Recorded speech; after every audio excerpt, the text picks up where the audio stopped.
Bonjour à toutes et à tous et bienvenue pour l'épisode 30 de Franco Raptor sur les ondes de Choc FM 105.1. L'épisode 30 et la 30e fois avec vous, Mike Laviole et Patrick Bizindavi. Salut à toi, Patrick. Salut Max, salut à tous les auditeurs. On est content de vous retrouver. On trouve toujours des sujets pour nos Raptors, même s'ils ne sont plus dans les playoffs, mais on sait que vous êtes nombreux à nous écouter, à nous suivre, et puis on a un programme un peu intéressant, très intéressant aujourd'hui. On va en parler, mais je disais 30e, mais je crois que tu en as raté un seul que j'avais fait avec Alexandre à l'époque. Mais toi, c'est ta 29e alors. Moi, c'est ça, c'est ça. Ce jour-là, j'étais questionable. T'as plus, t'as plus raté de Franco Raptors que moi, mais moi j'ai plus raté de matchs des Raptors à l'Arena que toi. Alors, le sommaire du jour, revenons aux choses sérieuses. Bon, on va vous parler de la loterie, du repêchage. On va pas parler des autres choix, on va juste parler des Raptors. On va pas revenir. Moi, j'en ai déjà parlé dans l'émission Le Vestiaire de mon ami Nicolas Saint-Pierre sur Unique FM. Je ne vais pas me prononcer là-dessus, sinon je vais avoir des problèmes. Donc, on va parler du choix des Raptors qui ont eu le choix numéro 9 et qui auront également le numéro 39. On va faire le tour des profils que les Raptors pourraient repêcher avec ce numéro 9. Ce sera avec Manu d'envergure. Il était déjà passé par les studios de Choc FM un petit peu plus tôt dans la saison. On a fait un long entretien avec lui pour nous parler justement des joueurs qui pourraient être sélectionnés par les Raptors. On sait que ce n'est pas une science exacte. On espère que la liste qu'on a faite, il y a le joueur qui sera récupéré par les Raptors, mais on n'est pas sûr. L'année dernière, par exemple, on n'avait pas parlé de Jacoby Walter parce qu'on l'imaginait bien plus haut et finalement, il était tombé aussi bas. Par contre, on avait vu juste pour Jonathan Mobo qu'on avait très, très bien décrit. Jamal Shed, on n'en avait pas parlé, par exemple. Et on avait parlé d'Ulrich Chomche parce que c'était l'un des espoirs de recrutement francophone. Donc là, le sommaire, c'est ça. Et en deuxième partie d'émission, après cet entretien, Patrick, tu vas nous faire un petit retour sur cet entretien-là. Quels sont les joueurs du coup qui attirent ton attention? Est-ce qu'il y en a d'autres où tu te dis ah non, lui, ça m'intéresse pas, ça m'a pas l'air d'être ce qu'il faut aux Raptors? On commence tout de suite par l'entretien avec Manu d'envergure sur les possibles prospects recrutés par les Raptors. C'est parti.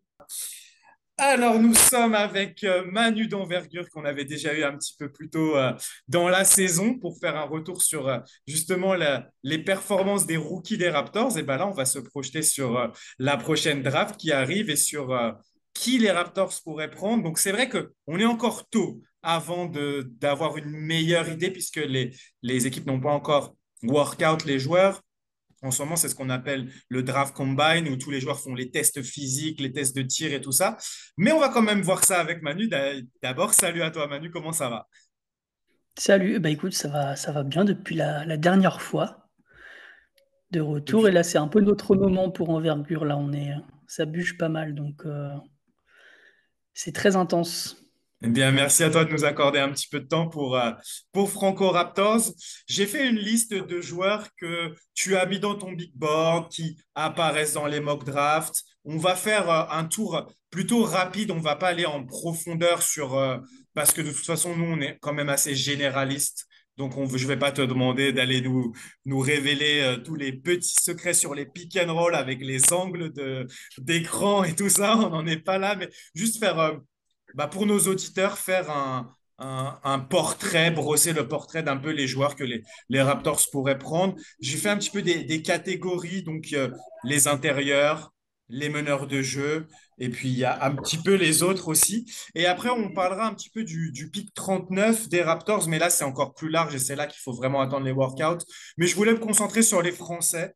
Je pense pas qu'il y a d'autres francophones d'autres pays cette année dans les prospects. J'ai un peu fait le tour de la liste. J'ai pas forcément vu trop de joueurs africains non plus. Donc, on va faire les Français aujourd'hui, et puis peut-être qu'on refera appel à toi quand on aura une liste des joueurs qui auront été workouts. Donc, on va commencer par celui qui semble tellement comme une évidence pour les Raptors, mais en ayant eu le 9, il pourrait tomber un petit peu plus haut, mais c'est le pivot de Duke, Kaman Malouache. Est-ce que tu peux nous le présenter? Je sais que c'est un de tes chouchous. En plus, toi, tu l'as mis cinquième dans ton big board. Ouais, c'est un joueur que j'apprécie particulièrement de ce que j'ai vu sur la saison avec Duke. C'est un projet, c'est vraiment un projet. C'est un joueur qui a commencé le basket il y a très peu de temps, il y a 4 ans, 4 ou 5 ans, vraiment à jouer au basket dans des conditions vraiment basket. Donc il est encore en apprentissage, notamment en attaque. En attaque, c'est très brut encore. Hadouk, il a un rôle assez limité de pick and roll. Je pose les écrans, je suis une cible pour les pick and roll, je prends des rebonds. Il a plus de 3 rebonds, quasiment 3 rebonds offensifs par match. Donc c'est quand même très très bien. Défensivement, les chiffres sont sont quasiment similaires. Il est à 3 aussi, mais parce que il y avait des Cooper Flag qui prenaient aussi un peu de place de ce côté-là du terrain pour les rebonds. Mais autrement, globalement, c'est un bon rebondeur offensif. C'est quelqu'un qui peut être une cible pick and roll dans le futur, pick and pop aussi, parce que le tir est là. C'est encore limité à ce jour, mais il est là. Par contre, c'est une chose qui, moi, entre guillemets choqué, c'est les mains. Il a encore beaucoup de mal à attraper des ballons, des fois, où il rate des passes, où il rate la passe est bien, mais lui, il va un peu trop vite et il rate le ballon. Donc ça va être à surveiller. L'endurance aussi va être à surveiller. Il a encore un peu de mal dans les efforts, dans la gestion des efforts. Mais autrement, c'est quelqu'un qui a 2,18 m, 2,30 m d'envergure. Mais c'est un joueur qui est très mobile pour ce gabarit-là. Donc c'est très intéressant. Joueur qui potentiellement peut être très très fort, capable de marquer sous panier, d'apporter du spacing par son tir. Il y a quelque chose à la passe aussi, c'est encore un peu faible, c'est par flash, mais ça existe. Ça a été beaucoup, notamment quand il était avec la NBA Academy, il a joué des matchs de la Basketball African League, où là, il a montré vraiment des flashs à la passe. Donc un peu moins parce qu'il n'avait pas du tout ce rôle-là, mais c'est quelque chose qui va être aussi à surveiller parce que s'il développe ça, c'est vraiment quelque chose de primordial. Aujourd'hui, on le sait, tous les big man, très bons big man, sont pas des playmakers, mais qui savent très bien passer. Mhm. Donc ça, c'est très important s'il ajoute ça. Donc voilà, aujourd'hui, c'est très limité, mais globalement, nous, chez Envergure, notre base, le plancher, comme on dit ça, c'est s'il reste dans ce qu'il sait faire aujourd'hui, à minima, c'est une sorte de Rudy Gobert dans dans la projection, comment dire, dans ce qu'il sait faire et dans ce qu'il peut apporter à une équipe. Pour nous, le plancher, c'est ça. Quand même, on sait ce qu'on a et c'est très intéressant parce que défensivement, c'est vraiment là où il est très très fort de par sa mobilité. Même s'il fait 2,18 m, il est capable de switch sur les petits, sur le pick and roll de façon vraiment petite séquence, mais il peut gêner ce pick and roll par le switch. Il est très bon protecteur de cercle. Voilà, il y a vraiment beaucoup de choses à aimer chez ce joueur. Et du coup, il n'y a pas forcément d'inquiétude, parce que comme tu dis, c'est un projet un peu plus à long terme par rapport à sa marche manette ou dans les derniers rounds, si je dis pas de bêtises, surtout, je sais plus si c'est sur la finale ou la demi-finale, il a pas été très très bon, mais pour toi, ça, c'est pas une inquiétude parce que c'est un projet à long terme et qui va progresser de toute façon. Ouais, c'est ça. Moi, personnellement, la March Madness, c'est quelque chose, je m'attarde pas trop dessus en termes de D'accord, ok, projet, ça. parce que je trouve qu'en fait, ils sont un peu sous adrénaline, tu vois, c'est Ouais. pas ils veulent gagner, mais tu vois, des fois, ils peuvent en faire un peu trop et être un peu dans le too much. Donc moi, j'y prête pas trop attention, mais j'ai vu toutes ces critiques, entre guillemets, notamment sur le rebond ou sur Ouais, le Final Four. Contre Houston, il prend 0 rebond, par exemple. c'est ça, ouais. Oui, c'était contre Houston, Et exactement. de là, ça s'explique par justement cette jeunesse dans le basket. Houston est une équipe de bonhommes, très, très, très fort, très, très tankés. C'est des joueurs, voilà, ils ont tous 25 ans quasiment dans cette équipe-là. Donc voilà, c'est l'une des meilleures défenses du pays aussi. Donc moi, je suis pas inquiet de par tout ce que j'ai raconté là, notamment cette jeunesse dans le basket où bah, en fait, il est encore en apprentissage dans tout ce qu'il fait. Et il est déjà intéressant, même s'il a que 4 ans de basket en fait. Donc et c'est pour ça que moi je l'ai aussi haut, c'est que je crois au développement, notamment du tir dans le playmaking, et que défensivement, il va être encore meilleur. Super, tu as répondu à la question que j'allais poser après sur le tir. Est-ce que tu y crois? Et tu as dit que tu y croyais, donc c'est parfait. On va parler d'un autre centre, d'un autre pivot. C'est un peu l'autre pivot de ce top 10 en fait, d'Eric Quinn. Alors là, par contre, c'est un profil totalement différent.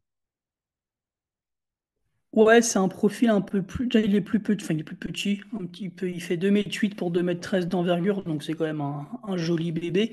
Et justement, il a un peu encore ce grade bébé, donc ça peut être un point négatif. Par contre, s'il n'arrive pas à perdre ça, parce que c'était déjà le cas en high school, donc avoir la progression physique qu'il va arriver à faire. Mais autrement, c'est un pivot qui est dans le style vraiment playmaking. Je vais dire des noms, mais il faut pas. C'est entre eux. Là aussi, on en parlait sur un autre pivot en off, mais c'est un peu entre Şengün et Jokic, quoi. C'est un joueur comme ça qui est capable d'être très très bon dans la passe, qui est très très bon au poste bas, qui est dans le rebond, qui peut driver aussi depuis le périmètre, qui est une cible pick and roll. Lui, le tir est vraiment absent. Par contre, il y a eu des flashs, ou il y a eu des matchs comme ça, un ou deux matchs où on se dit, waouh, en fait, il peut tirer, mais globalement, sa saison au tir est quand même très, très, très limite. Donc là, sur le scouting report que moi j'ai fait courant de saison, il était à 2 sur 24 à 3 points, donc Mhm. 8%. Donc voilà, c'est un peu limité. Donc je trouve qu'il manque encore un peu de toucher. Il y a beaucoup de travail à faire, mais globalement, là aussi, on sait ce qu'on a. Un très bon footwork défensif, bon dans la défense au global, bon dans le rebond, si pick and roll pour l'instant. Et je te dis, pour moi, ce qui fait vraiment la différence et ce qui me plaît beaucoup, beaucoup, c'est vraiment ce playmaking où là-dessus, il fait la différence et il ressort des autres. Moi, je l'ai trois dans mon billboard là, donc c'est globalement à cause de ça. Après, physique limité, verticalité limitée, protection de cercle aussi limitée. Donc voilà, il y a des choses qui peuvent interroger pour un big man, mais le reste, en fait, pour moi, ce qui fait pencher la bascule et que je l'ai aussi haut, c'est vraiment cette défense et ce playmaking. Intéressant, intéressant. On va voir parce que c'est vrai que le système des Raptors utilise énormément le pivot en poste haut et en tant que passeur. On a vu que Jakob Poeltl a vachement progressé là-dedans et ça marche très très bien. Ça compense justement le manque de spacing d'avoir un big qui ne shoot pas de loin, de l'utiliser comme ça en tête de raquette en tant que passeur. Donc c'est un profil à suivre s'il est disponible en neuf. On va parler de joueurs un peu défensifs parce que j'ai vu le mock draft de ESPN et on a Colin Murray-Boyles qui irait aux Raptors selon eux. Est-ce que tu peux me parler de ce joueur? Donc lui, c'est un intérieur vraiment sous undersize. Je vais utiliser le mot anglais plus. Il est annoncé à 2,01 m pour une envergure de 2,16 m. Voilà, c'est quand même un beau bébé, mais qui est utilisé vraiment en poste 4-5 à l'université. Donc je pense que ce sera ce rôle-là, j'imagine, en NBA globalement. Et lui, c'est un joueur qui est très très bon dans la défense. C'est vraiment sa porte d'entrée NBA, c'est vraiment la défense. Il est ultra polyvalent dans la défense, très bon au contre, très bon dans les interceptions, ce qu'on appelle les stocks dans le jargon. Mhm. Très bon dans la dissuasion, très bon dans le rebond offensif. C'est que un 2005, donc il a 20 ans. Donc ça aussi, c'est à prendre en compte, c'est que la progression, du coup, elle est encore Mhm. possible et intéressante. Après, il y a quelque chose à la passe. Moi, c'est vraiment un de ses swing skills. Pour moi, c'est vraiment la passe aussi. Il a montré ces deux dernières saisons à South Carolina qui avait quelque chose à la passe de très intéressant et qui est capable justement de faire jouer les autres, d'être utilisé dans du short roll, dans ce genre de choses. Donc, c'est très intéressant. Après, pas du tout de tir, lui non plus. C'est l'un des hicks où il prenait un tir, voire pas du tout de tir à 3 points par match. Donc le tir est Mhm. très très compliqué. C'est vraiment pas du tout son truc. Mais par le passé, il y a eu des bonnes surprises. Donc pourquoi pas. Dunn, Ryan Dunn Et par après, exemple. ouais, c'est l'un qui était à moins de 50% au lancer franc et qui shootait pas à 3 points. Et il arrive en Summer League, en NBA. Et on se dit, bah, en fait, si, c'est capable. C'est avec les choses qu'on n'a pas tout le temps. Il y a des choses que des fois les coachs veulent absolument pas qu'il fasse. L'année dernière, Mhm. par exemple, Donovan Clingan avait interdiction stricte de tirer à 3 points Ok. avec UConn. Donc, en fait, on se dit, est-ce qu'il peut tirer? En fait, oui, il peut Mhm. tirer, mais il avait juste interdiction de le faire en match. Donc, voilà, il y a plein de choses comme ça qu'on ne sait pas ou qu'on ne sait après, nous, en tout cas, de notre côté. Donc, voilà, c'est des choses à prendre en compte. Et ce que les scouts ont, hein. Ça, Ouais. là-dessus, il y a pas d'inquiétude. Ma plus grosse inquiétude, moi, personnellement, sur lui, c'est que c'est un profil vraiment atypique, qui peut Ok. être utilisé Ouais. vraiment uniquement d'une seule façon. Et s'il n'y a pas le bon contexte autour de lui, ça peut être un bust, en fait.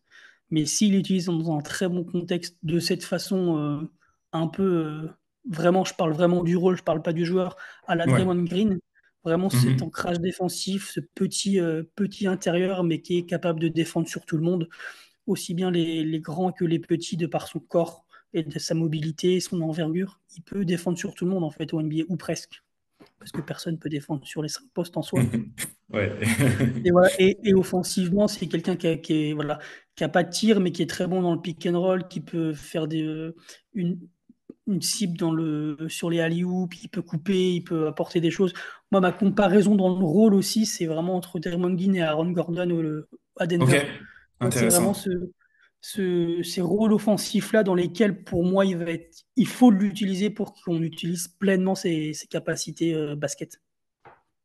Très bien, très bien. On va continuer sur les défenseurs avec Drake Powell. Ouais, lui, c'est un joueur qui a annoncé assez bas pour l'instant. Moi, je l'ai très haut, mais qui a annoncé globalement assez bas Ok. chez les Américains. Donc profil assez intéressant, gros défenseur, donc le profil 3D hein, globalement, 1m98, 2m13 d'envergure. Donc beau bébé lui aussi, bien tanké, bien formé physiquement. Il est prêt pour la NBA, y a pas de souci. Joueur polyvalent défensif, peut défendre sur les arrières et les ailiers sans souci. Il a une très belle progression sur le tir sur l'année. Au début, c'était un peu compliqué avec UNC. Il démarrait d'ailleurs sur le banc, mais très vite, en fait, comme il a été très bon défensivement, tout de suite, il a entré dans le 5 et il a eu un rôle de plus en plus important avec Mhm. UNC là-dessus. Et le tir est arrivé. Il y a eu plus de tentatives par match et bon, les stats restent encore limitées, mais ça donne à creuser en fait. Donc c'est super intéressant. Le jeu sans ballon, j'aime beaucoup aussi, capable de pareil de couper, de poser les blocs, de poser les écrans, ce genre de choses. Il y a un peu ce côté slashing d'attaque du panier qui est arrivé, un peu par séquence, par match. C'est encore limité, mais de fait du contexte North Carolina qui avait deux meneurs, voire trois, très croqueurs. C'était pas forcément toujours simple pour lui d'exister à ce niveau-là, mais il a su le montrer par séquence. Donc voilà, après, jeu offensif, alors là, faut qu'il se trouve, il y a encore du travail à faire. Création de tir, c'est pas du tout ce qu'il a pas du tout montré de par ses coéquipiers. Donc il avait un rôle vraiment limité, vraiment strict 3D. Donc c'est quelque chose qui va falloir surveiller parce que je pense qu'il peut être très très bon. Moi, de par sa défense, déjà, je le mets top 10 parce que le corps, la défense, la polyvalence, il y a trop de choses à aimer. Et le tir, moi, j'y crois beaucoup. L'attaque sans ballon, le jeu sans ballon, ce genre de choses, le côté slashing, je pense en fait qu'il en a encore beaucoup sous la pédale et qui peut surprendre pas mal. En fait, c'est typiquement le joueur qui va être pris fin de premier tour. Et dans 3 ans, on va se dire, wow, mais en fait, ce gars-là était top 5, tu vois. Moi, Mhm. peut-être que je me trompe, hein, mais je vois le profil comme ça, en fait. Intéressant. On va passer à des meneurs de jeu européens de grande taille. On se dit peut-être que ça pourrait intéresser Darko Rajakovic. Il n'y a pas forcément ce profil-là aux Raptors, même si on sait que Scottie Barnes se décrit comme meneur de jeu. Mais Egor Demin, le russe, si je ne me trompe pas. C'est ça, il est russe. Donc, arrivé au Real Madrid très très tôt, vers 14-15 ans, quelque chose comme ça. Donc, joueur très intéressant, tu l'as dit, grand meneur, il fait 2,06 m. Son gros point faible, c'est le tir. Où là, il a eu beaucoup de mal, et c'était déjà le cas en Europe. Moi, j'ai pu le voir en vrai avec le Real Madrid sur plusieurs tournois. Et ça n'a pas progressé en fait. Et ça peut être un point noir dans l'évolution possible ou dans la projection qu'on peut faire du joueur. Mais autrement, globalement, ses points forts, c'est le playmaking. C'est un joueur qui est très très fort balle en main, qui a un floor general, comme peuvent dire les Américains, même si le rôle un peu de meneur gestionnaire n'existe plus vraiment Mhm. forcément.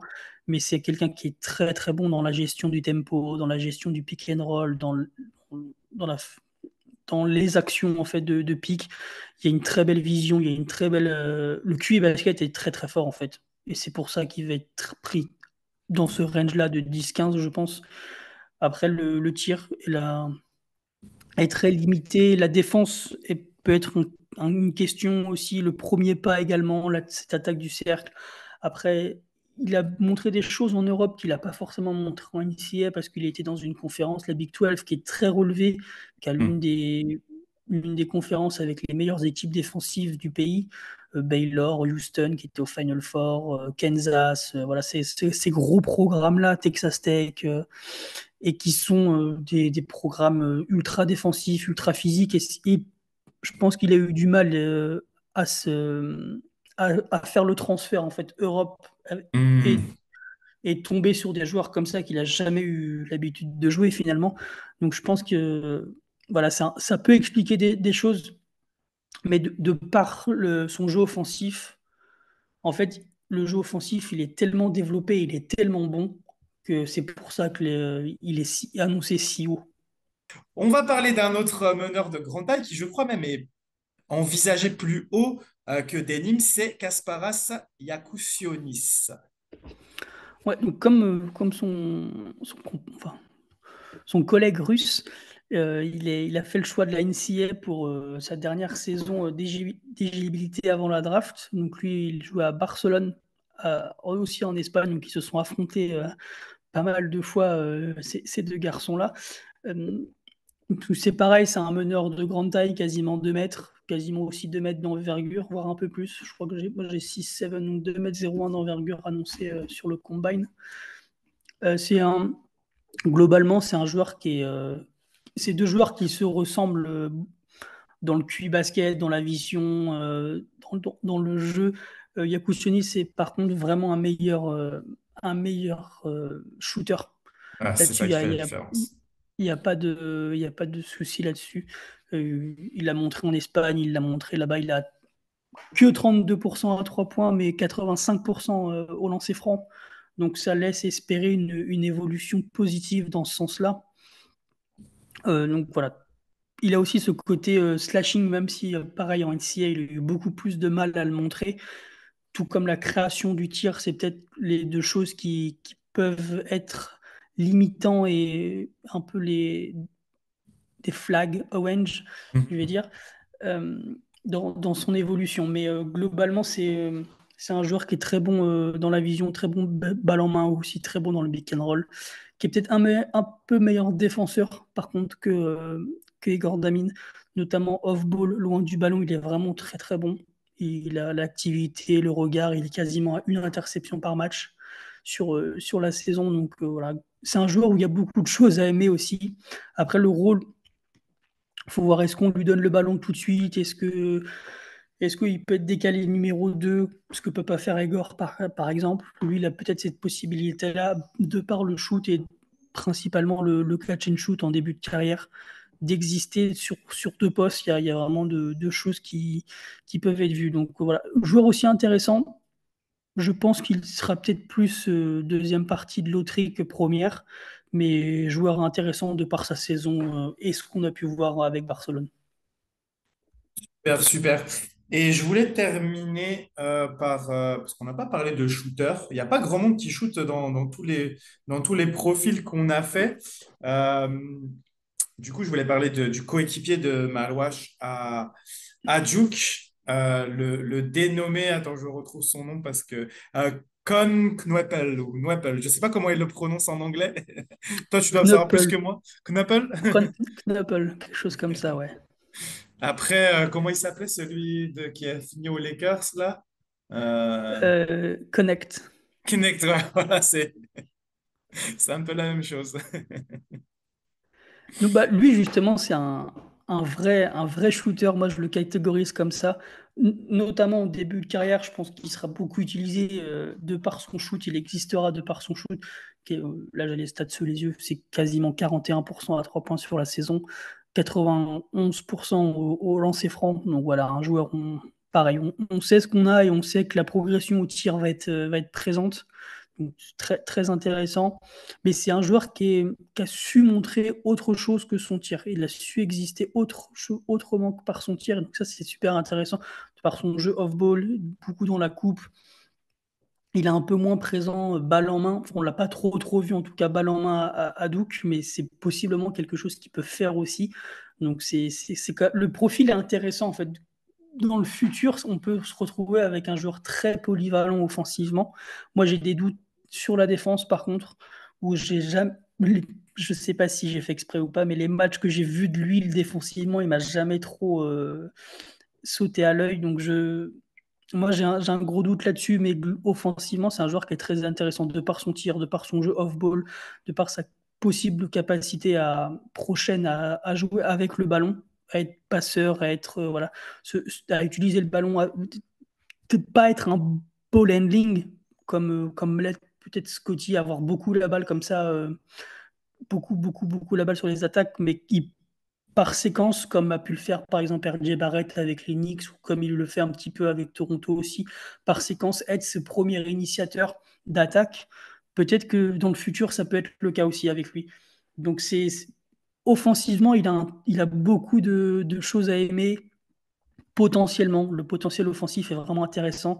Et défensivement, je pense qu'il fait les efforts. Donc déjà, c'est une base. C'est pas quelqu'un qui fait pas les efforts et qui a pas envie et qui dit bon bah voilà, je suis passé, tant pis. Il fait les efforts, donc voilà, c'est juste que moi il m'a pas ébloui défensivement sur ce que j'ai pu voir, mais le profil est quand même très intéressant. Il peut être utilisé de façon multiple, donc c'est très intéressant.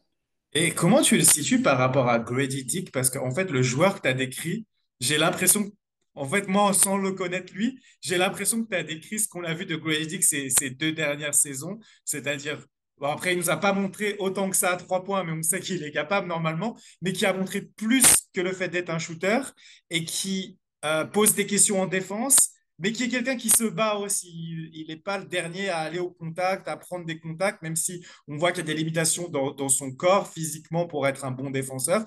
Comment tu le situes par rapport à Gwezik? Si tu le prends, est-ce que c'est plus fort, un plus haut potentiel et que ça vaudrait quand même le coup de le prendre? Ou alors tu te dis, OK, on a déjà Gwezik, ça sert à rien d'aller prendre une copie qui est un petit peu moins forte. C'est vrai que les profils de jeu se ressemblent. Physiquement, c'est différent. OK? Knuppel est plus grand, il est plus. C'est pas le bon terme, mais il est plus gros. Il est plus Ouais, lourd, en tout ouais. cas. Donc après, Guelidi qui est quand même. Il est plus longiligne, alors Oui, que c'est vrai. Knuppel est vraiment beaucoup plus. Enfin, il semble en tout cas beaucoup plus large et tassé. Donc OK. voilà, c'est pas du tout. Enfin, pas du tout. C'est un peu l'opposé physiquement en tout cas. OK. Mais globalement, ouais, dans le jeu, ça peut se ressembler. Après, que Guelidi qui était vraiment utilisé par son tir à Kansas et un peu en début de carrière avec Toronto, où après, il a un peu modifié les choses et il a évolué de par les blessures, en fait, notamment de Scotty Barnes, où on l'a vu quand il était absent, Scotty, bah, il prenait la balle. C'est lui qui pouvait initier par moment. Donc ça, c'était super intéressant et c'est quelque chose qu'on le voyait beaucoup plus faire en high school qu'en college. Alors que Knoppel, globalement, on l'a pas trop vu utiliser encore le ballon et il a Mhm. montré plus de choses, je trouve, de polyvalence en fait sur ce jeu off-ball sans ballon, OK. cette liberté, ces courses, ce genre de choses et le tir. C'est vraiment ce qu'on voyait pas trop chez Guadedik où il était beaucoup plus utilisé par son tir et vraiment que OK. par son tir, même s'il avait cette capacité à aller vers le cercle, à proposer Mhm. des choses, mais c'était moins visible encore, je trouve. Ok, c'est intéressant, c'est très intéressant. On va terminer pour faire la transition avec les joueurs français en 39. On va quand même terminer par Nolan Traoré. Est-ce que tu le vois être choisi en 9 et quel est un peu le profil de Nolan Traoré? En neuf, je pense, là aussi, c'est un joueur qui est dans ce range-là, Ouais, deuxième partie de loterie. Après, c'est un joueur qui a pas, moi, avec les scouts avec lesquels j'ai pu discuter en Europe, durant la saison, il n'est pas forcément annoncé haut dans les boards des équipes, dans certaines équipes. Donc, à voir, c'est vrai que sa saison est peut-être un peu plus décevante de ce qu'on a pu voir la fin de saison dernière quand il a quitté l'INSEP pour Saint-Quentin, où il a ébloui tout de suite en fin de saison. En fait, on se dit waouh, mais ce mec est vraiment monstrueux. Et en fait, cette année, il a plus baissé de pied. Alors, peut-être la fatigue aussi, parce que c'est quelqu'un qui a enchaîné depuis un an. Il a enchaîné sa saison à l'INSEP, plus la Betclic Elite avec Saint-Quentin. Après, il a fait la NGT, donc un tournoi avec les meilleures équipes européennes. Il a fait la phase finale avec l'INSEP, justement, à Berlin. Après, il a enchaîné il a joué les playoffs aussi. Il a enchaîné avec les tournois FIBA U18, le championnat d'Europe U18 en août, puis tout de suite la préparation, plus la saison. En fait, il n'a pas arrêté pendant un an. Donc, ce qui peut expliquer ce coup de mou, en fait, parce qu'il est beaucoup plus là, il est vraiment bon sur la fin de saison. Donc, ça peut expliquer un peu cette déception, entre guillemets.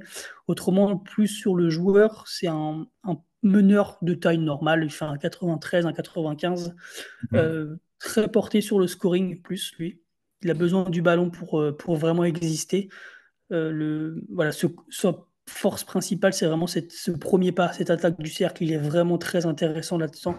Il a cette capacité de double accélération dans son dribble qui fait des ravages en Europe.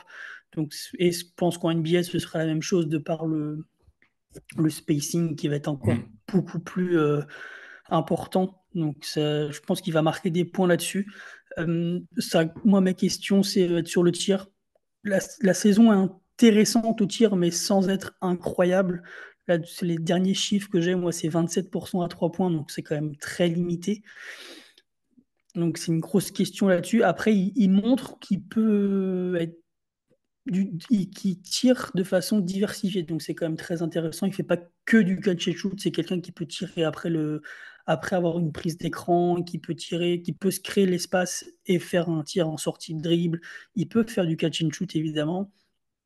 Juste la réussite n'est pas encore là. Donc Mhm. voilà, je le dis souvent, le tir est l'une des choses les plus simples à travailler. Donc ce serait pas étonnant que aux côtés d'un staff NBA en fait, bah, on voit la différence sur les 3 premiers mois, par exemple. Ce serait pas étonnant. Je dis pas que ça arrivera, mais c'est pas étonnant. Moi, ma grosse question avec lui, c'est sa défense. Ou globalement, défensivement, on va dire ça, ces 2 saisons en Betclic Elite, donc le plus haut niveau du basket français, c'est limité. Il Ok. n'avait pas l'habitude, il a que 19 ans, donc le corps est pas forcément encore fini. Il a toujours joué principalement face à des jeunes. Là, il se retrouve à jouer avec des garçons de 25-30 ans, voire plus. Donc voilà, l'impact est complètement différent et il a eu du mal globalement à exister, à être positif en défense. Son coach l'a d'ailleurs dit ces derniers mois où justement il fallait qu'il progresse là-dessus parce qu'autrement, en NBA, s'il n'arrive pas à progresser, il sera tout de suite ciblé en fait. Mhm. Donc ça peut être compliqué là-dessus. Moi, c'est vraiment là défensivement ce qui me pose souci. Après, il y a d'autres choses, mais c'est un peu plus dans le caractère, dans ce genre de choses qui, moi, me posent un peu souci. On a pu voir avec notamment les U18, les moins de 18 ans au championnat d'Europe. Ouais, il y a des choses, moi, qui me titillent et qui me le font baisser. Je l'avais très haut au début d'année. Sur le dernier board que j'ai réalisé, il est 10 ou 11, je ne sais plus trop. Ok, super. Ouais, tu l'avais mis 10. Je l'ai Mm. noté là. Tu l'avais en 10. Tu l'avais en 10. Ben, on va surveiller ça de près. Ma question, c'était un petit peu, est-ce qu'il y a des craintes? On a eu l'expérience Kylian Hayes par le passé. Est-ce que c'est un peu les mêmes craintes? Mais Kylian Hayes était déjà un bon défenseur, il me semble, si je dis pas de bêtises. Il était bien meilleur défensivement, Ouais, ouais. Lui, mais beaucoup moins évolué offensivement, par d'accord. exemple. Donc, ouais, c'est pas Le la même tir est chose. Ouais, c'est un peu l'inverse. En C'est taille, l'inverse? physiquement, ils doivent se rapprocher, mais Nolan Traoré est plus avancé offensivement et meilleur offensivement que l'a été et que l'est peut-être actuellement Kylian. Mais Ok. défensivement, il y a un monde d'écart, voire Ok. plus. Ouais, comme tu dis, ça peut être très problématique en NBA si, quand tu es un rookie, en plus, si tu rentres tes Mm. ciblés. On parlait de Grady Dick, il est ciblé, mais au moins il a la taille pour lui. Donc ça peut lui permettre quand même de compenser parfois, mais quand tu es un meneur, ça peut être très compliqué. Bah, c'est parfait, on va passer sur ce choix neuf. Là, on a fait quelques profils. On laissera les auditeurs se faire un peu leur idée. Qui est-ce que vous préférez là-dessus? Bon, on sait que quand même les Raptors cherchent un pivot, donc on aimerait bien Kaman Malouach ou Derek Quinn. Ça pourrait être quelque chose d'intéressant quand même en neuf. Il y a quand même du talent et du potentiel pour ces deux joueurs, même si, comme tu l'as dit, ils ont leurs points forts et leurs faiblesses, bien sûr. Parlons un petit peu du 39. Alors, on va pas faire des profils que les Raptors pourraient prendre en 39 parce que ça, c'est impossible à définir quand on n'a pas les workouts parce qu'il y Mm. a, il y a un pôle de joueurs qui est tellement énorme. Mais je voulais parler un petit peu des Français, parce qu'en plus, il y a beaucoup d'intérieurs et de pivots français qui sont à peu près dans ce range-là. Parle-moi de Noah sans H et Sengue. Ouais, donc ça, 30, je pense pas qu'il tombe jusqu'en 39. D'accord. Honnêtement, je pense qu'il sera fin de premier tour. Ah, ok. Ouais, je pense parce que c'est un joueur qui est très intriguant. Les performances sont peut-être pas incroyables, même si en fin d'année, il a fait quelques bons matchs, mais c'est un joueur qui est très intriguant. Donc il fait 2,10 m, moi, aux dernières nouvelles, je l'avais à 2,10 m. C'est un joueur qui est très fin, très très fin, enfin, qui est élancé et qui a beaucoup d'irrégularité dans son jeu. C'est un joueur qui n'a pas encore forcément de tir. C'est pas quelque chose qui est très ancré dans son jeu. Par contre, il est très bon sur les phases de transition. Il marque beaucoup sur les phases de transition. C'est un excellent défenseur. Il est très très polyvalent défensivement. Moi, ce qui me gêne un peu dans ce profil-là, c'est un, je le catégorise comme un tweener en fait. C'est quelqu'un qui a la taille d'un intérieur et qui a le jeu d'un extérieur. Sauf qu'il n'a pas D'accord. encore il a pas, il est pas suffisamment, sauf qu'aujourd'hui, il n'est pas suffisamment bon pour jouer un extérieur. Du coup, bah, il est un peu décalé sur les postes intérieurs où là, bah, du coup, il est cible pick and roll, il attrape les lobes, il est un peu ce rôle de rim runner simple. Donc, j'ai beaucoup de mal avec ces profils-là, moi, de tweener qui Hmm. naviguent entre deux, voire trois postes. Donc voilà, mais le profil en fait est très très intriguant de par sa défense, de par les flashs qu'on a pu voir sur toutes les compétitions ou avec Ulm où il évolue depuis 2 ans. C'est tellement intriguant que je pense qu'il sera fin de premier tour. Ok, super intéressant. On passe à Noah avec un H cette fois, Penda. Ouais, donc lui, enfin, corps et rôle un peu différents. Lui aussi, je pense qu'il sera plus fin de premier tour D'accord. que dans ce range de 39. Mais c'est un rôle un peu, enfin, c'est un joueur qui ressemble physiquement et dans le jeu un peu à Colin Murray-Boyle. C'est un peu un pivot undersize, même si lui se définit comme un arrière-ailier. Mais c'est un joueur qui a 2,01 m, je crois, je vais trouver ça. Il a 2,03 m pour une envergure de 2,12 m. Donc, intéressant. Et c'est un joueur qui est très polyvalent, très bon. Le tir commence à arriver. C'est pas encore sa force principale, mais ça commence à arriver sur ses saisons en Europe. Il y a une évolution d'année en année, donc c'est très intéressant de voir ça. C'est un très bon passeur, c'est un très bon rebondeur, c'est un excellent défenseur. Il est polyvalent sur la défense, malgré sa taille. Il est capable de défendre sur les grands et aussi sur les petits. Il peut switcher. Voilà, c'est un très très bon défenseur. Donc c'est un rôle un peu à la. Je ne sais pas si les auditeurs regardent beaucoup les Sixers, mais un peu à la Gershon Yabusele, le Français qui joue aux Sixers. Voilà, c'est un peu ce rôle de 4 polyvalent, fuyant, qui est capable d'apporter d'être positif de plusieurs façons et qui s'intègre finalement très bien dans n'importe quel système en fait. Parce que si on a besoin de tirs, bah, je vais te donner des tirs. S'il y a besoin de passes, bah, je sais que lui, il peut passer sur du short roll, sur ce genre de choses. Il peut être l'initiateur pick and roll, il peut jouer le pick and roll en tant que poseur d'écran. Donc il y a vraiment beaucoup à aimer chez ce joueur-là. Intéressant, intéressant. Un joueur qui fait beaucoup parler ensuite parce qu'il a fait des gros stats quand même en NCAA.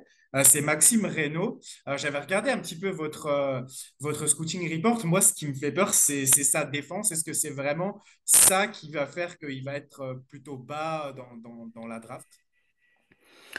Bah, globalement, ce qui va déjà, il y a l'âge. C'est un Ouais, 2003 de ok. mémoire. Donc, entre guillemets, vieux, déjà 22 ans. Donc, la marge de progression, elle est moins importante que les autres et des autres profils qu'on a parlé parce que c'est des 2005-2006. Donc, en 18-19, là, voilà, il a déjà du vécu, entre guillemets. C'est un vieux monsieur en termes de prospect de basket. Mais le joueur est quand même très intéressant. Et je pense que la début de deuxième tour, c'est vraiment sa position. Parce qu'il y a quand même des choses à aimer, ces jeux joueurs. C'est un grand, il fait 2,16 m, 2,16 m d'envergure aussi. C'est un joueur qui est très mobile, qui a su s'écarter et apporter du 3 points de plus en plus à Stanford. Et maintenant, c'est un joueur qui est très correct là-dessus. Il y a encore des choses à travailler naturellement, mais voilà, c'est un joueur qui est très bon aussi poste bas, près du panier. Donc il y a un peu de playmaking. Le swing skill pour lui, c'est vraiment ce côté passeur où Ok. il y a vraiment de très beaux flashs. Moi, ma question, ouais, c'est sur sa défense et principalement sa gestion du contact. Où il y a des Ok. matchs en NCAA où en fait les adversaires n'ont pas peur de lui rentrer dedans sous le panier et lui n'arrive pas à contenir ses contacts et à dominer ses contacts et ces duels-là. Et ça, moi, je trouve que c'est un peu une chose, vraiment un point noir, parce qu'on sait qu'en ici, en NBA, bah voilà, le côté attaque du panier de plus en plus, maintenant, en plus, avec les côtés data analytics, où le lay-up et le dunk est très, très coté, avec le 3 points, c'est soit l'un, soit l'autre. Donc là, je pense que ça va être globalement, il peut être ciblé de ce côté-là. Mais c'est un joueur qui peut être, dans un bon contexte, c'est un joueur qui peut être un très bon backup pivot et Ouais. faire une très très bonne carrière de par en fait ce qu'il sait faire. C'est quelqu'un de très intelligent aussi. Il est d'abord allé à Stanford pour les études et pas du tout pour le basket. Ok. Ouais, vraiment un joueur qui est très intelligent. Il fait des études je sais plus si c'est de l'aérospatiale ou ce genre de Ah choses. oui. Ouais, ouais, ouais, Ok. c'est vraiment un joueur qui est très intelligent. Et en fait, cette intelligence-là, il s'en sert sur le terrain parce que du coup, il a un peu une vision où il sait un peu avant les autres.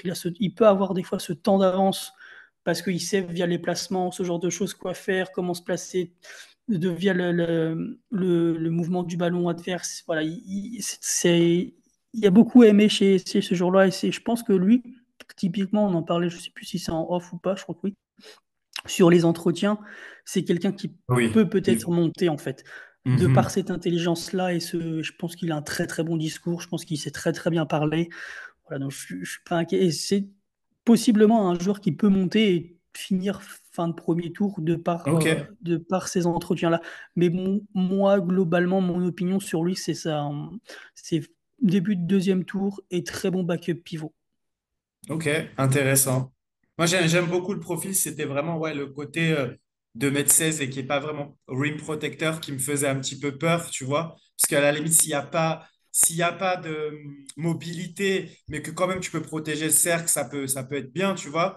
Mais Hmm. à faire à suivre. Mais c'est intéressant ce que tu m'as dit parce que s'il est intelligent, avec un coach qui est intelligent aussi comme Darko Rajakovic, il peut trouver des manières, je pense, de l'utiliser. On a encore deux petits profils, mais je pense que ça va être rapide. J'avais Johan Béringer. Je pense qu'on dit comme ça, pas Beringer, ça doit être Béringer. Béranger, ouais.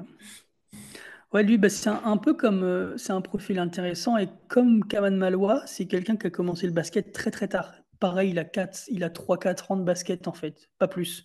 C'est quelqu'un qui a commencé sur le tard et qui a monté les échelons jusqu'à devenir aujourd'hui un prospect NBA. C'est un joueur qui est notamment un prospect défensif. C'est vraiment ça qui fait la différence chez lui. Très bon dans le contre, très bon dans la protection de cercle, très bon aussi dans la défense globale, capable de switcher aussi sur les petits, sur certaines séquences, ce genre de choses. Donc défensivement, on sait ce qu'on aura et c'est quelqu'un qui est une éponge.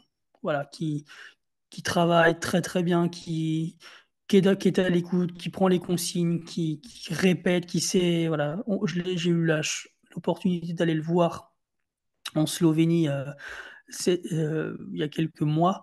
où on le voit parler avec ses coéquipiers, lui demander des choses. Voilà, il est très curieux. Je pense que c'est vraiment quelqu'un qui est très, très travailleur et qui est à l'écoute et qui prend tout ce qu'il y a à apprendre pour justement progresser et s'améliorer dans son jeu de façon constante. Donc, c'est super intéressant d'avoir un joueur comme ça. Après, offensivement, il y a tout à faire. C'est vraiment limité défensivement. C'est vraiment ce simple rim runner qui ne sait pas faire beaucoup plus. Le tir est absolument pas présent dans son jeu. Il a beaucoup de difficultés avec ça. Mais encore une fois, il demande des conseils.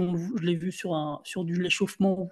Voilà, il demande des conseils sur la position des mains, ce genre de choses. Il fait beaucoup de lancers francs. Il prend beaucoup de tirs sur les entraînements et les échauffements. Donc, je pense qu'il a un peu conscience de cette faiblesse-là et qu'il a envie de l'improve, de l'améliorer. Et il prend un peu il prend un peu de tir à mi-distance par match. C'est encore limité, mais on le voit des fois une à deux tentatives. On se dit, ouais, ok, ça vient en fait. Il est dans sa progression, ça arrive. C'est léger, mais ça arrive. Et l'une des choses très impressionnantes et très intéressantes chez lui, qu'on voit pas trop, qu'on voyait plus chez les jeunes, en U18, notamment U18, U21, c'est le côté passeur. Je pense il peut devenir et avoir ce rôle de connecteur à terme, un bon passeur, notamment sur du short roll, des passes simples, mais des passes importantes. Qui font vivre le ballon et qui font vivre le jeu. Donc c'est un joueur qui est très intéressant. Aujourd'hui, c'est un projet défensif, enfin un profil défensif. On sait ce qu'on a défensivement. C'est une éponge. On sait lui, il sait ce qu'il sait faire. Il sait ses points forts, il sait ses points faibles. Mais offensivement, il y a tout à faire. Vraiment tout à faire. Très très bon résumé, parfait. Le dernier, je l'ai mis parce qu'il était dans ta liste, mais je crois qu'il est assez loin. C'était Mohamed Jawara. Ouais, alors Mohamed, c'est un cas particulier. En fait, c'est un joueur qui n'est pas du tout présent dans les classements américains. D'accord. Et je sais pas pourquoi. Moi, je pense que j'ai un peu un avis biaisé sur lui parce que c'est un joueur que j'ai vu et que je connais depuis maintenant 3 4. Bon, comme tous les Français, je les suis depuis quand même qu'ils ont 17 voire 16 ans. Donc, ça doit faire 5 ans que je le suis, ce joueur-là. Donc, en fait, je le connais quasiment par cœur. Je sais ce qu'il sait faire, je sais où il est bon, je sais ses faiblesses. Voilà. Et ma question, c'est est-ce qu'il va y rester à la draft, en fait? Je ne sais même pas Ouais, s'il peut-être pas. restera dans l'inscription. Tu vois, il a pas eu d'invitation sur le Combine ou même le Hmm. G-League Combine. De toute façon, il n'aurait pas pu y aller parce qu'il est en Betclic Elite avec Cholet. Il est en tête du championnat où il est dans le top 3. Donc, enfin, dans les passes, il jouera les playoffs de toute façon avec son club. Donc, de toute façon, il n'aurait pas pu y aller. Mais, euh, mais s'il reste, c'est un joueur qui est très intéressant. C'est un ailier. Pareil, profil défensif. Le tir commence à venir, c'est pas encore ça, mais ça vient petit à petit. Aussi très intéressant dans la passe. J'ai un scout qui le connaît par cœur aussi, qui fait que de me dire à chaque fois, Johan, Mohamed, c'est un meneur de 2,06 m tout le temps. Alors que il a jamais été utilisé Et en meneur ou très très peu, en fait, mais tout le temps il me dit ça. C'est assez drôle, mais c'est un profil que moi j'aime beaucoup. 3D, un peu de playmaking, qui commence à avoir du tir. Physiquement, c'est 2,6 m pour 2,21 m d'envergure. Voilà, c'est un joueur qui a besoin, si on lui donne une mission précise et claire, il donnera à 100% et il ne va pas décevoir. Maintenant, le choix d'aller à Cholet a peut-être été un peu préjudiciable parce qu'il est utilisé dans un rôle qui ne lui va pas forcément. Il n'a pas beaucoup d'opportunités de se montrer. Il est globalement dans le tir, catch and shoot, et c'est tout. Alors qu'à Poitiers l'année dernière, il était prêté en Pro B à Poitiers l'année dernière par Paris.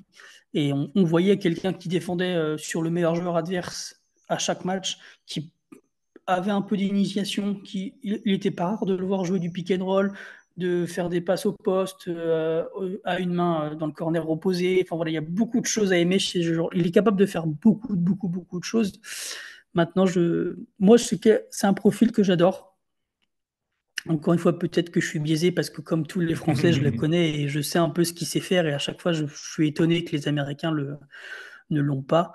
Et, mais bon. Mais c'est typiquement un joueur qui peut être, encore une fois, voire deuxième tour, bah, typiquement 39, Ouais, et être dans un contexte vraiment parfait pour lui, dans un rôle parfait. Et on se dit, mais en fait, ce gars-là aurait dû être top 20, quoi. bien plus haut. Glo- Et c'est ce que j'aime bien chez Toronto, parce que pour moi, Toronto est l'un des meilleurs contextes NBA avec une ou deux autres franchises. Mais donc, demain, tu me l'envoies là-bas, je suis plus heureux.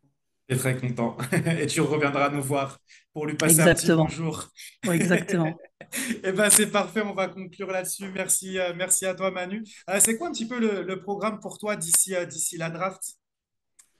Bah là, on sait un peu la période creuse de façon. Les saisons sont terminées, sauf en Europe, donc on peut quand même aller voir quelques matchs de nos Français notamment, et quelques Européens, mais surtout Français.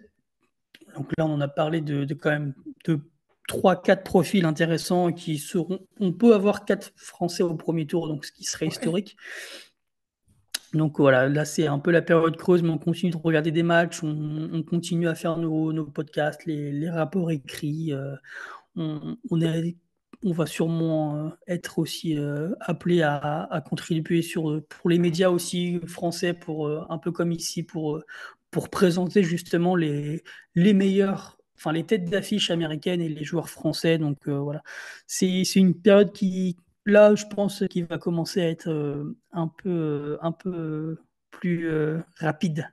Voilà, nous sommes de retour. On va prendre une pause parce que ça a déjà duré près d'une demi-heure. La place au pub. Et Patrick, après, je vais te laisser parler parce que j'ai énormément parlé dans ce début. On t'a pas entendu. On prend la pause. On va t'entendre pendant la pause. C'est toi qui te charges de ça. Et on se retrouve juste après pour parler justement de ces joueurs que les Raptors pourraient repêcher. Nous sommes en pause. Si vous appréciez l'émission, pensez à vous abonner à notre chaîne YouTube de Choc FM. Activez la cloche pour ne rien manquer. Likez et commentez. Vous pouvez aussi retrouver ce podcast en rediffusion sur toutes les plateformes. Le nom, c'est bien sûr Franco Raptors avec vous, Patrick Biznavi et Mike Laviole, toutes les semaines, les samedis, à partir de 13h sur Choc FM. Nous sommes de retour de la pause avec Patrick Bézindavi et Mike Laviole, toujours sur Choc FM 105.1. C'est Franco Raptors. Alors Patrick, revenons maintenant sur les profils que tu as entendus. D'abord, on va parler de ce choix neuf. Quels sont les joueurs qui attirent ton attention? Oui, c'est ça, c'est un choix. Nous, les fans des Raptors, on s'attendait à ce qu'on ait un choix beaucoup plus haut, mais on va se faire avec ce qu'on a. Donc, j'ai bien écouté l'entrevue avec Manu. Je suis vraiment impressionné par son expertise. Donc, il a vraiment répondu à toutes tes questions. Et puis, avec expertise, on voit que c'est quelqu'un qui les a suivis. Moi, le joueur qui m'intrigue beaucoup plus, bien sûr Kamal Marwash pour plusieurs raisons. D'abord, on va on va partir des besoins des Raptors parce que le besoin imminent des Raptors, c'est le poste 5 parce que oui, on a Jakob Porter, mais côté deuxième unité, là, il faudra qu'on trouve quelqu'un qui peut le remplacer pendant qu'il se repose. Et ça a été bien précisé par Masai Ujiri dans la conférence de presse de fin de saison que il sera important d'avoir un poste 5. Et donc, si on se fie justement aux priorités des Raptors et aux joueurs qui sont disponibles, je pense que dans cette classe, c'est bien sûr Kamal Marwash. J'ai bien écouté vos discussions. Je l'ai regardé. Il y a eu des vidéos qui ont été sur les réseaux sociaux sur ce ils appellent la combine. Donc là où on voit les différents prospects pour voir ce qu'ils peuvent faire. Et j'ai été impressionné. D'abord, il est impressionnant d'abord par la taille. Quand même 2018, c'est quelque chose. Et puis, j'ai l'impression qu'il peut tirer de l'extérieur, ce qui est très bien pour un centre parce que ça peut un peu étirer donc l'espace, le spacing, comme on dit. Mais par contre, c'est vrai qu'il est jeune, mais par contre, c'est un projet. Donc, c'est un projet, comme ça a été dit. Et donc, c'est pas quelqu'un qui aura un impact direct, donc la saison prochaine, mais qui peut évoluer avec le temps. On sait que les Raptors ont quand même un bon staff de développement qui pourrait travailler avec lui, qui pourrait le faire prêt. Et là, je pense que la chimie avec l'équipe qui est déjà en place, le fait que euh, il soit passé par un peu le même chemin que notre ami Urlich. C'est bon pour la chimie, mais lui, il vient avec un petit avantage parce qu'il a fait une année de collège. Eh oui. Et donc, et puis, c'est pas n'importe quel collège, c'est Duke. Donc, Duke, c'est quand même une école réputée pour les joueurs de haut niveau. Donc, je pense qu'avec la description que Manu a donnée, ça serait vraiment le profil idéal. Mais la question est de savoir est-ce que euh, au numéro 9 il ne sera pas déjà parti.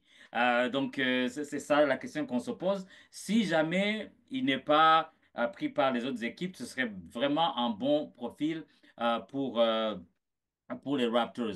Et puis j'ai aimé aussi ce que vous avez fait comme description de Derrick Quinn, qui n'est pas qui n'a pas la même taille que Malwash, mais qui quand même présente quelques avantages.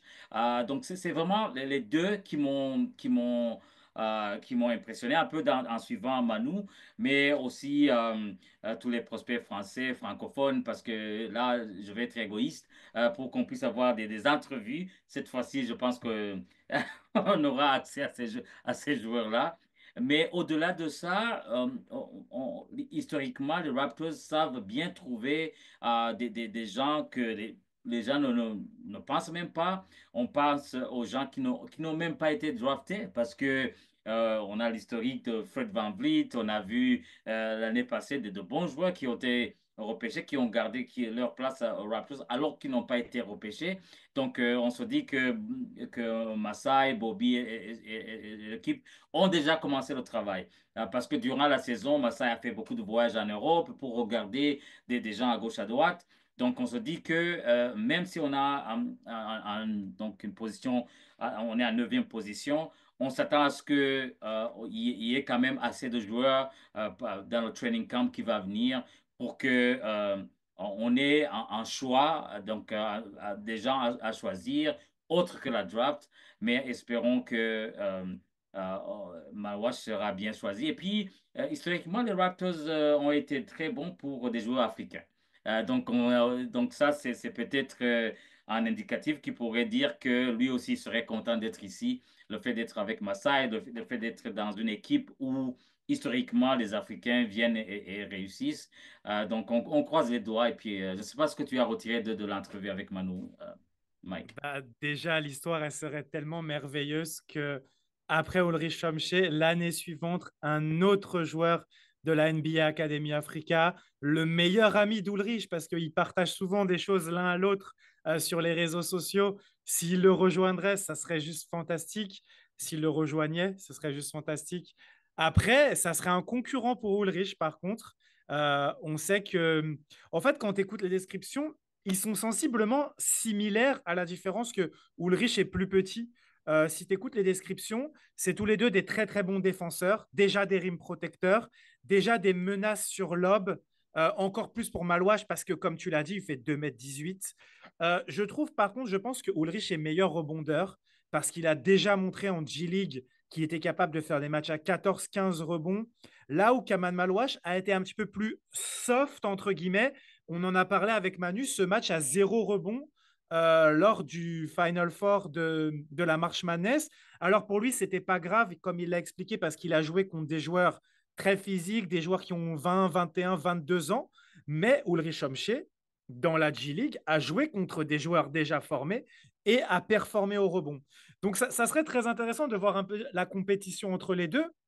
Après, pour moi, il y a de la place pour les deux parce qu'à terme, j'imagine que ce soit les deux centres des Raptors quand Jakob Poeltl, dans 2, 3 ans, leur cédera sa place. Donc, pour moi, ça ne serait pas un problème d'avoir les deux.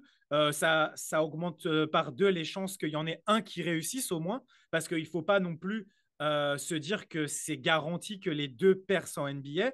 Je pense que pour Malouache, il y a quand même, comme disait Manu, un plancher qui fait que ça sera quand même un joueur NBA utile juste par sa rim protection, sa capacité quand même à être mobile malgré sa grande taille. Ça, c'est très, très important dans la NBA moderne de pouvoir switcher, de pouvoir défendre même un petit peu sur des petits. Il a vraiment précisé ça. Et quelque chose qui m'a beaucoup intéressé et que je ne savais pas de Malouache, c'est qu'il a dit qu'il y avait des flashs à la passe. Et ça, pour moi, c'est très, très important dans le système de Darko Rajakovic. On l'a vu avec Ulrich aussi. Il y a des flashs à la passe. Et je pense que ce n'est pas fait par hasard, cette sélection par Masai Ujiri. C'est vraiment des joueurs qui rentrent dans ce que les Raptors veulent faire avec leur poste 5. Donc ça, c'est vraiment très, très intéressant. Et il y a le bonus avec Malouache. On ne l'a pas laissé tirer à 3 points du côté de Duke cette année. Mais déjà, avec South Sudan, il avait montré cette capacité de tirer de loin. Et là, lors du combine, il a montré de très belles choses dans son tir. Donc, ça, pour terminer déjà sur Malouache, c'est une très, très bonne chose. Oui, il a dit, il y a des similitudes avec, des similarités avec Rudy Gobert. Et donc, si on peut avoir un joueur de calibre de Rudy Gobert qui peut être un bon défenseur, qui peut donc faire des contres. On sait qu'on a vu ce que pouvait faire Ulrich en G-League en termes de contre. Donc, Mhm. si on a des gens qui peuvent faire le contre, qui peuvent faire des rebonds, et puis qui peuvent faire de bons écrans, et puis c'est des joueurs qui on n'a pas besoin de faire un design de jeu pour eux. Ils vont faire le rebond, ils vont faire les suivis, ils vont faire les comptes qu'il faut. Et puis, s'ils sont de bons passeurs, là, ça entre, comme tu viens de le dire, dans le système d'Arco. Donc, ce serait excellent. En tout cas, ça va être intéressant. Et donc, oui, c'est ça. C'est vraiment. Et puis, le fait qu'on soit au numéro 9, moi, je ne pense pas que que ce soit une mauvaise chose parce que l'équipe qu'on a telle qu'elle est, c'est une équipe déjà compétitive. Mhm. Donc, on ajoute quelqu'un qu'on va former à long terme, avec les joueurs qu'on a, et puis il y aura une certaine flexibilité financière aussi qui vient avec.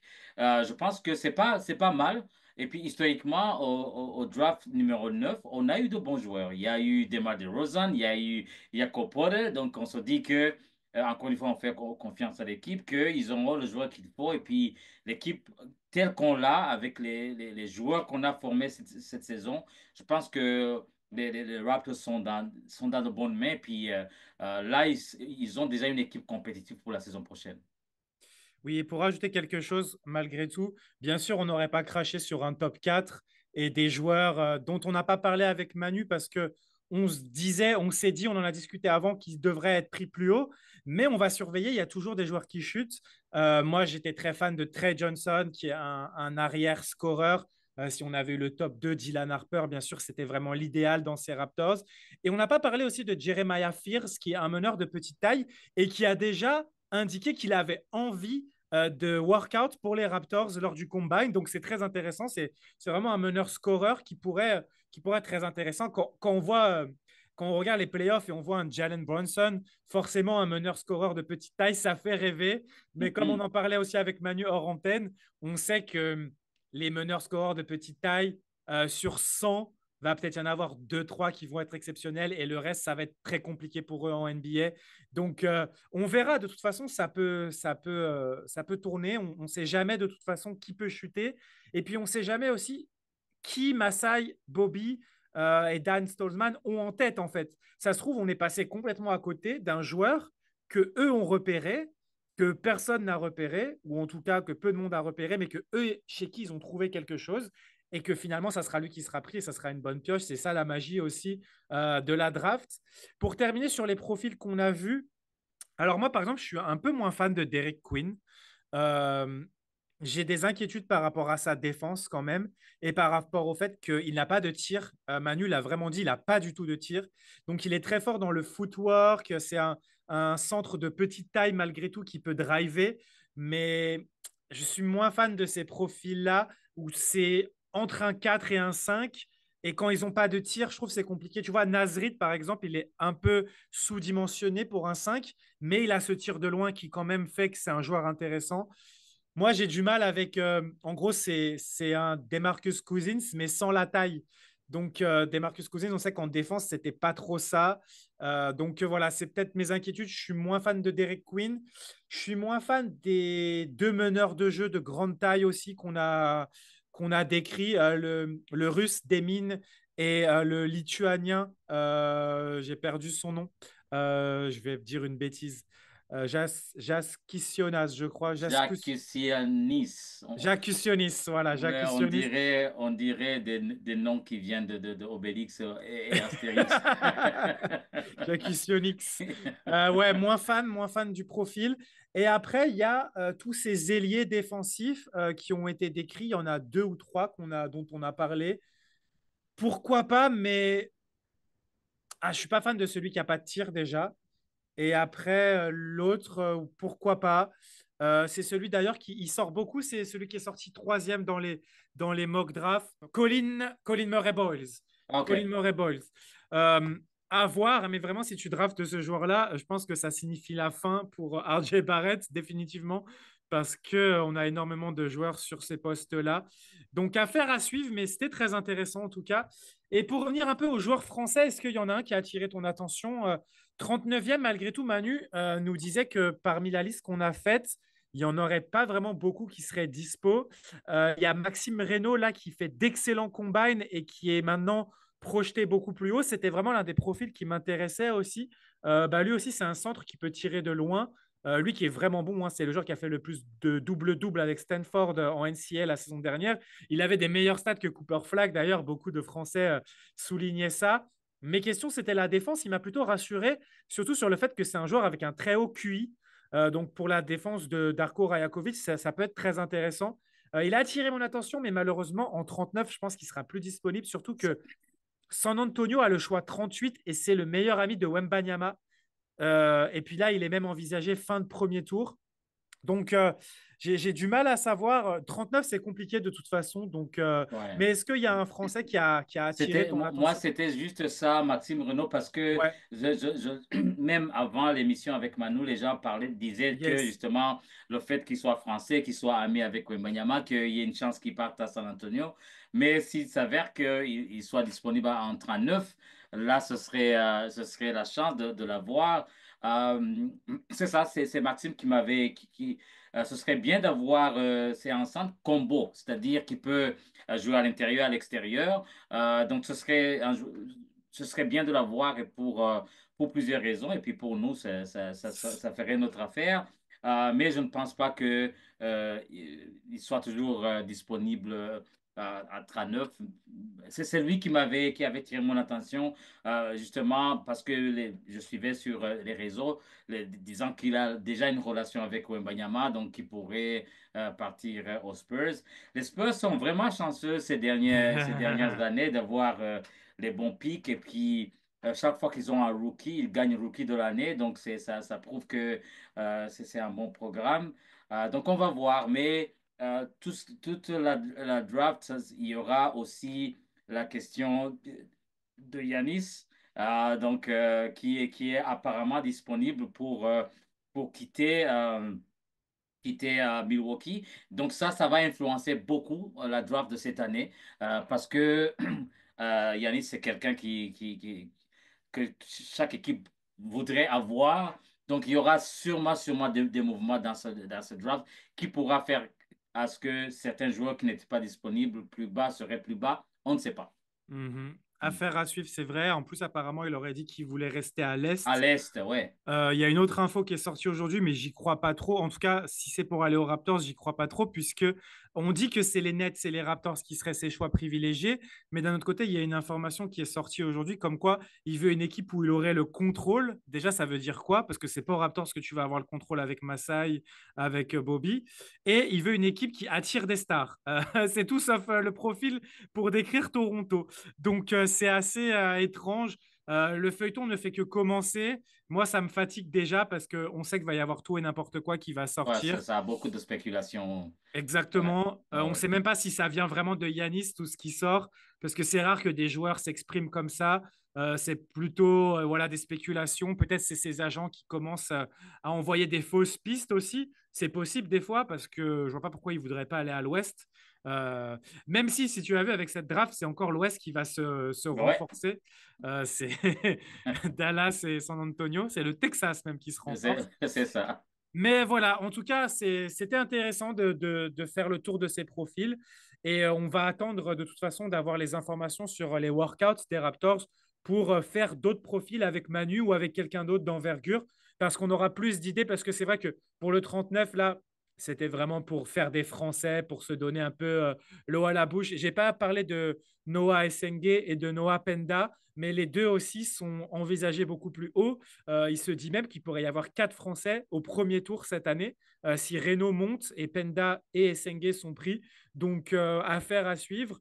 Ça serait vraiment bien quand même qu'on ait un petit francophone aux Raptors. Cette année, ça sera que un Français, possiblement, parce qu'il n'y a pas de joueurs africains francophones qui sont dans la draft, qui sont dans les prospects vraiment qui sont attendus. Donc, affaire à suivre. Nous, on va faire le bon choix de se quitter là-dessus et on se retrouvera la semaine prochaine. On verra ce qu'on va vous proposer. On aura toujours notre vision de la saison prochaine. On aura Brandon Ingram, on va parler de lui pour l'année prochaine. Est-ce qu'il va jouer avec les Raptors? Est-ce qu'il va être transféré? Il y en a qui disent qu'il pourrait être dans les packages. Moi, ça me peinerait un petit peu de ne pas le voir jouer sous le maillot des Raptors, mais l'avenir nous le dira. On fait assez de boules de cristal comme ça. Merci à toi, Patrick. Merci à toi, Mike. Et puis, comme d'habitude, je te laisse l'avant-dernier mot. Merci à tous les auditeurs de nous suivre. Et le dernier mot ou l'avant-dernier mot, puisqu'en fait, le dernier mot, c'est vrai qu'il est collectif. C'est comme on dit toujours quand on se quitte. Let's go Raptors! Let's go Raptors!